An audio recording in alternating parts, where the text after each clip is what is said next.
বাংলাদেশ নানা বৈচিত্র্যের দেশ, নানা বৈরাগীর দেশ। এবার সেখানে যুক্ত হয়েছে ইরান ও আমেরিকার যুদ্ধের বিষয়টি। ইরান আমেরিকার যুদ্ধের কারণে সারা বিশ্বে সেভাবে প্রভাব না পড়লেও বাংলাদেশে শুরু থেকেই তার প্রভাব পড়েছে। জ্বালানি সংকটের বিষয়টি পুরো বাংলাদেশে খুবই স্পষ্ট। তবে সেই ধারাবাহিকতায় এবার যেদিকে আগাচ্ছে দেশ ও প্রশাসনিক বিভাগ, সে বিষয়গুলো শুনলে আপনি রীতিমতো অবাক হতে বাধ্য হবেন। বাংলাদেশে শিক্ষাকেন্দ্রিক এমন একটি নিয়ম পাশ হতে যাচ্ছে যা রীতিমতো মানুষের মধ্যে হইচই ফেলে দিয়েছে। শিক্ষামন্ত্রী তিনি জানিয়েছেন, কিছুদিন পর থেকে এমন একটি নিয়ম হবে যে যেখানে স্কুলে 6 দিন ক্লাস হতো সেখানে 3 দিন হবে অনলাইনে, বাকি 3 দিন হবে অফলাইনে।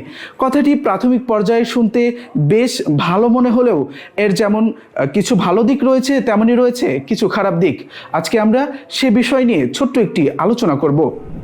শুরুতেই কথা বলছি ভালো দিকগুলো নিয়ে। ভালো দিক বলতে শুরুতেই আপনার কাছে বিষয়টি শুনলে মনেই হবে যে শিক্ষার্থীরা ধীরে ধীরে প্রযুক্তির দিকে আগাবে, কারণ বিশ্ব আগাচ্ছে প্রযুক্তির দিকে।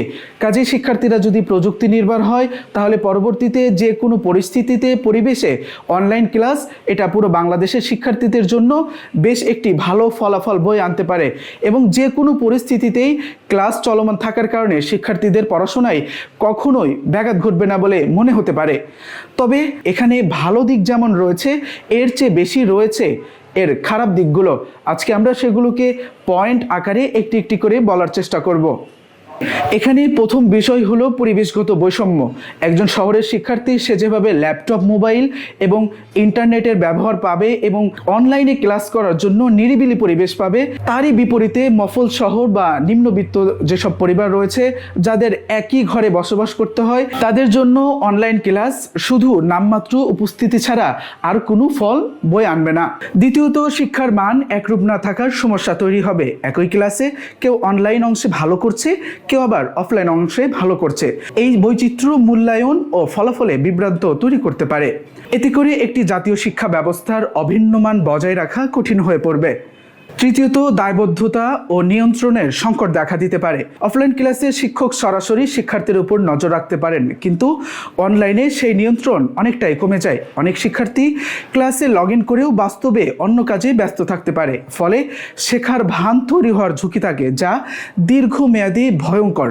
চতুর্থ আরেকটি বিষয় হলো অভিভাবকদের উপর চাপ বৃদ্ধি পাবে। বিশেষ করে ছোট শ্রেণীর শিক্ষার্থীদের ক্ষেত্রে অনলাইনে ক্লাসে অংশ নিতে হলে অভিভাবকদের সক্রিয় ভূমিকা নিতে হয়, কিন্তু কর্মজীবী বাবা মায়ের পক্ষে এটি সবসময় সম্ভব নয়। ফলে শিশুর শেখার প্রক্রিয়া বিঘ্ন হতে পারে। পঞ্চম আরেকটি বিষয় হলো প্রযুক্তি নির্ভরতার একটি অস্বাস্থ্যকর প্রবণতা তৈরি হতে পারে। অতিরিক্ত স্ক্রিন টাইম শিক্ষার্থীদের চোখের সমস্যা, ঘুমের ব্যাঘাত, এমনকি মনোযোগের ঘাটতি তৈরি করতে পারে। দীর্ঘমেয়াদী এটি তাদের শারীরিক ও মানসিক স্বাস্থ্যের জন্য ক্ষতিকর হতে পারে।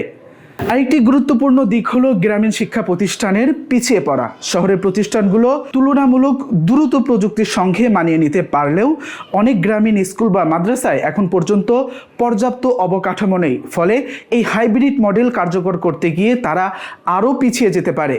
সবশেষে এই ব্যবস্থার একটি সূক্ষ্ম কিন্তু গুরুত্বপূর্ণ প্রভাব হলো শিক্ষার প্রতি আগ্রহ কমে যাওয়ার ঝুঁকি। যখন শেখার প্রক্রিয়া বারবার ভেঙে যায়, কখনো অনলাইন কখনো অফলাইন, তখন অনেক শিক্ষার্থীর মধ্যে ধারাবাহিকতা হারিয়ে যায়। এতে করে তারা ধীরে ধীরে পড়াশোনার প্রতি আগ্রহ হারাতে পারে।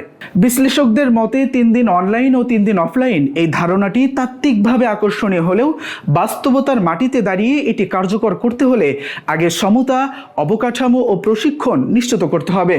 অন্যথায় এটি সমাধান না হয়ে বরং নতুন সমস্যা তৈরি করবে বলে তারা মনে করছেন। তাহসান সিদ্দিক, নাবা নিউজ 24, ঢাকা।